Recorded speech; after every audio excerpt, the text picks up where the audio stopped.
Madiun, ternyata beliau dari Demak. Demak dengan Madiun dekat nggak? Wah, agak jauh bro. Ya, jauh sekali. Kalau Madiun itu di Jawa Timur arah selatan, kalau Demak. Halo, apa kabar? Mudah-mudahan semuanya dalam keadaan sehat walafiat ya. Kita sekarang sedang berada di Hotel Grandara Hotel. Grandara. Oh, Diara Hotel ya. Didampingi oleh sahabat karib Pandawali 5. Orang lain nggak tahu kalau Pandawali 5. Perkenalkan dulu Pak, saya nggak mangga, silahkan. Hai guys, saya Pak Sayoga. Kali ini kita berbicara tentang video yang tadi edisi pertama, Hayam Kongkorongok. Menurut pandangan Pak Sayoga, sebenarnya telur ayam menetas langsung kukuruyuk, kan intinya mah begitu. Tapi istilah Sundanya mah ayam, telur ayam kongkorongok. Ya, bagaimana pandangan Pak Sayoga?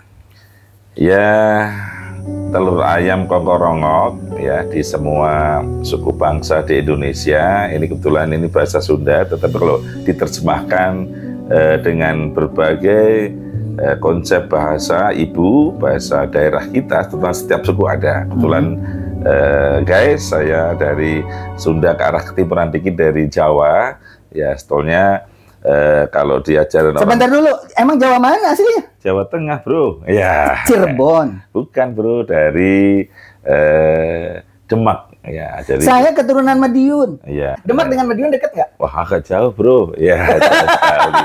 Kalau Madiun itu di Jawa Timur arah selatan, kalau Demak adalah Semarang ke arah timur dikit, jadi panturannya Jawa Tengah. Kembali ke judul. Judulnya itu telur ayam kukuruyuk. Bahasa Sundanya itu Enob Kongkorongok. Bahasa Sundanya Enob Kongkorongok. Kalau betul beliau ini orang Jawa, kita tes.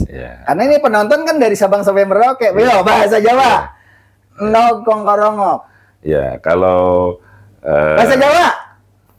Ya, bahasa Jawa lagi dites. Apakah betul dia keturunan Jawa? Lupa saya filsafatnya. Hanya ada filsafat yang sebetulnya sama maknanya dengan ayam kongkorongok ini. Ada. Ya, ajaran orang tua kita di Jawa itu. Ya, dan ini lagi sedang ramai.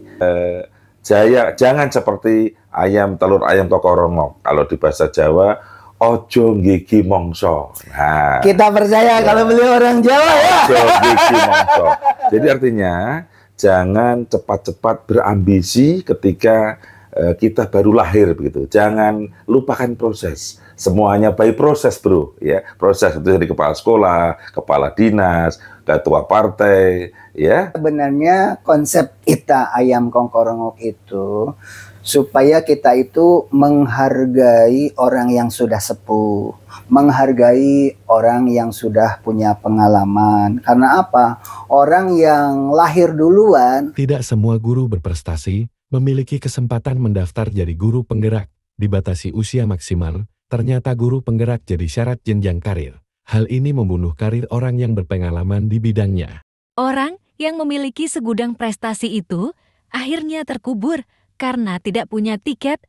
Penilaian atasan yang tersusun rapi itu akhirnya hangus oleh aturan guru penggerak. Yang sudah sepuh, menghargai orang yang sudah punya pengalaman. Karena apa? Orang yang lahir duluan lebih tahu bahwa gula itu rasanya manis, garam itu rasanya asin. Tetapi ketika bayi yang baru lahir, ternyata begitu dia itu mencicipi gula, mencicipi garam, ternyata gula itu manis dan garam itu asin, memberitahu kepada orang yang sudah tua, Pak, ini itu rasanya manis. Itulah yang maksudnya. Jadi mengajari itik berenang, mengajari simpanse naik pohon gitu. Nah, seperti itu maksudnya, arahnya ke situ. Nah, sekarang dengan kurikulum Merdeka terkesan bukan merdeka sebenarnya guru penggerak ya. Ada enggak terkesan bahwa filsafat Enob Kongkorongok itu ada di dalam guru penggerak? Ya, sekilas ada memang. Ya, sekilas ada.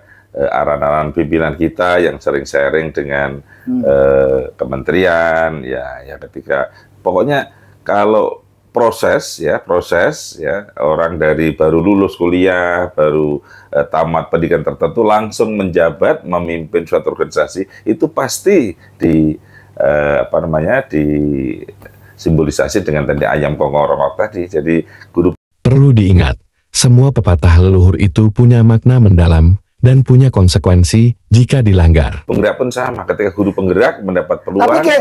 Perlu diingat, realita guru penggerak yang saat ini ada banyak juga yang telah mengikuti jenjang karir. Namun sayangnya ada yang tidak melalui jalur itu, menyisihkan orang yang sudah memiliki jenjang karir sebelumnya.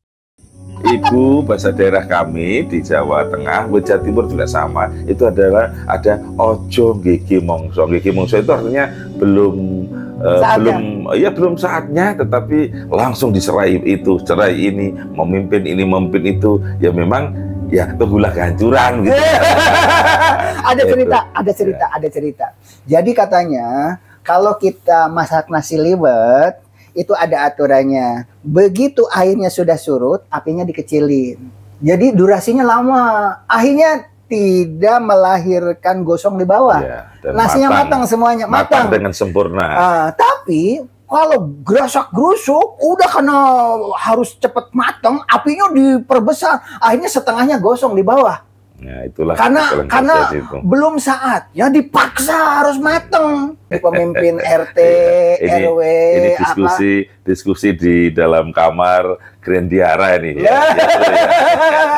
Jadi ada aturan, ada durasi waktu. Memang kalau ingin sempurna itu ada adab, ada tata krama yang harus diikuti karena orang tua itu kan tahu yang namanya buah gadung, ubi gadung itu harus dikupas-kupas dulu, harus direndam di air mengalir selama seminggu begitu supaya tidak beracun. Ya, tapi kalau gerasak-gerusuk baru juga direndam 1 jam 2 jam dimakan mati kita semua. Itulah itu filsafat. Ya, semuanya dari filsafat.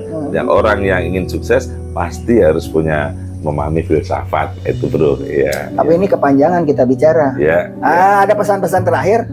Bukan pesan-pesan terakhir, close statement. Statement saya, ya paling tidak hidup ini berproses, lalu lihat proses itu dengan baik. Ya, kita ini sunatullah. Ya, kalau memang rezeki kita prosesnya dari sebelah mana kita syukuri. Pokoknya lalui proses dengan baik, insya Allah rezeki ikuti alur air. Ikuti air, ya kemana air mengalir. Tapi tidak seluman selamat loh. Yang penting tadi ojo gigi mongso, rezeki datang dari Allah Subhanahu Wa Taala, dari Tuhan Yang Maha Kuasa. Itu bro ya, kira-kira. Semangat pagi. Dari saya, ingat hargai orang yang lebih sepuh. Demikian, wabillahi taufiq wal hidayah. Wassalamualaikum warahmatullahi wabarakatuh.